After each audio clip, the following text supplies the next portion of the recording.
Hello, good morning. Another day, another room. Guys, I moved yesterday to ignore the crazy hair. I moved to a new room, one that, unless I want it to be, isn't necessarily temporary. There is a street right by my room. I'm like on the ground floor, so there might be noises from outside at times, and I hope the mic doesn't pick up on too much of it.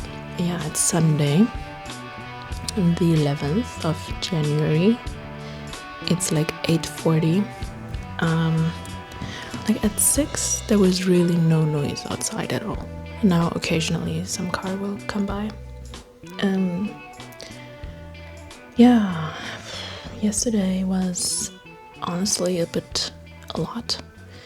A classmate helped me move my things. Like, she had a car, and thankfully it was just a two-way trip, and it's only like 5 to 10 minutes between the old place and this one.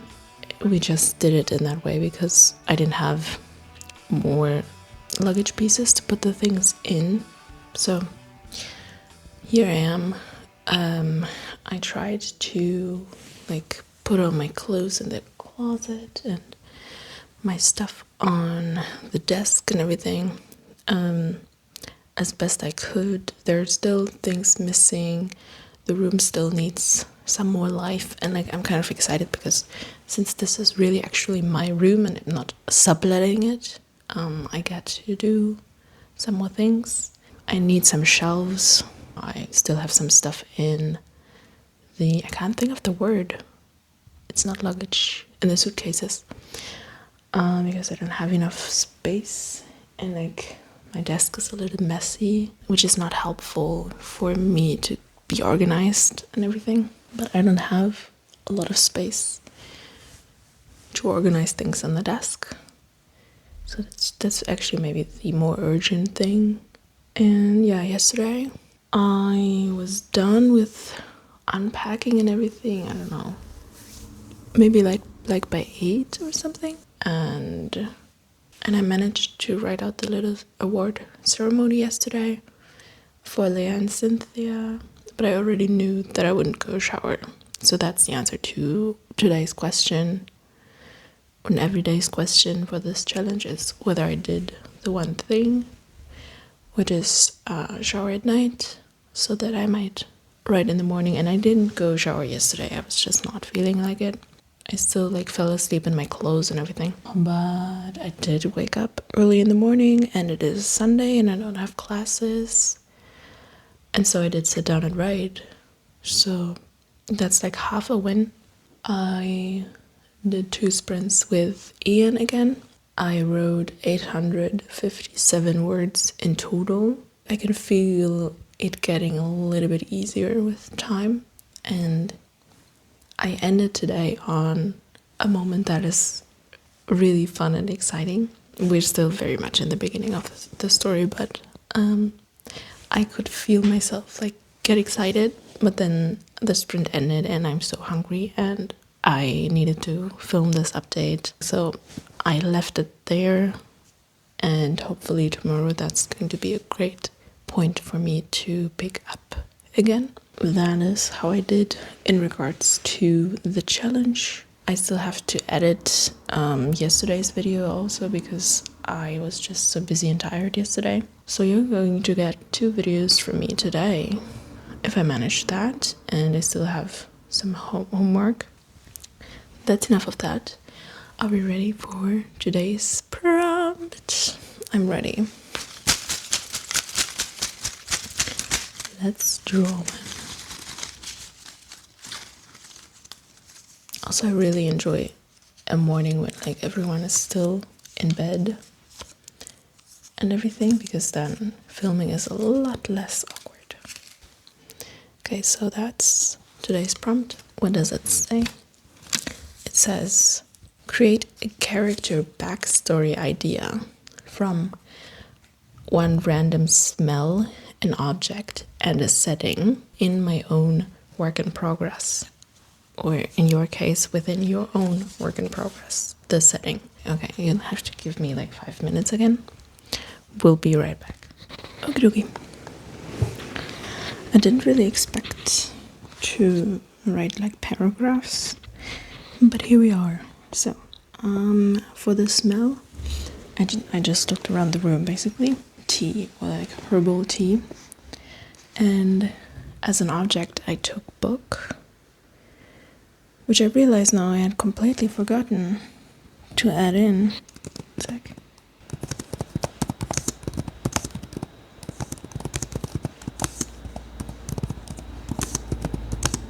Okay, yeah, the object was a book. And then I was like, I couldn't go too random with the setting because we have the human settings and we have the mermaid settings. And you wouldn't find the same smells or the same objects in either one, you know? So I thought, okay, so with the tea in the book, I guess we're in the human world. And so which characters are human? Basically Marta. And then we have this human mermaid. She was a human and she was like partially turned into a mermaid. I chose her because I don't know her very much yet. So I'm just gonna read it out.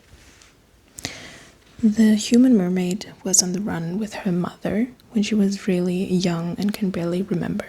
I have to do more research and stuff, but so far what I have is that the mother was like a slave on one of the plantations and she ran away with her daughter, right? Don't ask me about the particulars yet. And then I said that they were fleeing together with an older woman, which I don't know if that's realistic. Like an older woman would have worked on a plantation, but who knows. Together with an older woman who ran away from the same plantation, they treaded through forests for many days, careful not to leave tracks. Unfortunately, the girl had nightmares and would scream into the night, something that she had done for a long time, and that the mother, in her sleep, she would scream. Something that she had done for a long time, and that the mother only knew to help by waking her up with a stroke over her hair and a fresh cup of tea, a herbal mixture that soothes the nerves. Out in the woods, they didn't dare to light a fire to boil water, though, so the mother gave her a cup with as much fresh water as they could spare. And she would crush a handful of fragrant leaves in her hand and put them in the water for the aroma to dissolve. During the days, it became their ritual to drain rainwaters from the big funnel-formed leaves of the poor man's umbrella. I have to look up what the actual name is, but like, it's like a really big, round leaf that like goes toward the center into a water skin, and to collect leaves that the mother or the other woman recognized as medicinal or useful for cooking. More than maybe even the tea itself, this ritual and the diversion helped calm the girl's nerves, such that at night, when she slept in her mother's arms, she slept almost soundly. Only the occasional tear or whimper escaped her, her breathing smoothed out, less erratic. Later, when they hid out in the little hut by the sea, and the girl wasn't permitted to go farther inland and instead spent a lot of time in the cave nearby, that's where the other mother comes in, who's a mermaid and like fell in love with the mother then. She occupied her mind by drawing out the plants from memory. Today, the human girl still remembers the smell of the distinct herbs, sweet, earthy, and clean, and remembers the shapes of their leaves, on some days even more so even than her mother's face. So, yeah, it's kind of like a sad little backstory, but I really liked this prompt as well, because like I already knew that she had run away with her mother and that she lived by the sea and all of that, but just to get a glimpse into their relationship and the way that the mother would care for her and the things that the girl still remembers of her mother to this day and stuff. Yeah, I really like that. So yeah, that was today's prompt. We will see each other tomorrow. I still have to edit videos. Also, I remembered, you know how I said that I would pick up where I left off today in Sunken Timepiece. Well, I remembered that since today is Sunday and tomorrow is a new week, I'm actually going to switch over to Echoes and Waves, which is crazy. I don't even know how many months I haven't touched that properly. Last time I was writing out outline plot points on little cards, so that's going to be interesting tomorrow. I don't know really what is awaiting me. I don't really know what shape this project is in anymore, but I don't want to psych myself out either. Like, let's just say that it's probably alright. Hopefully I will fall back in love with the project next week. So yeah, thank you so much for watching. Thank you guys for your comments. I'm like very much behind on answering them, but especially Amanda Jared writes, damn girl, she like commented on like 8 videos in one day or something like that. So thank you, Amanda. That's so sweet of you. I still have to answer. I'm really sorry. And yeah, I hope your writing is going well. Any habits that you're forming are going well. Challenges. We'll see each other tomorrow. Goodbye.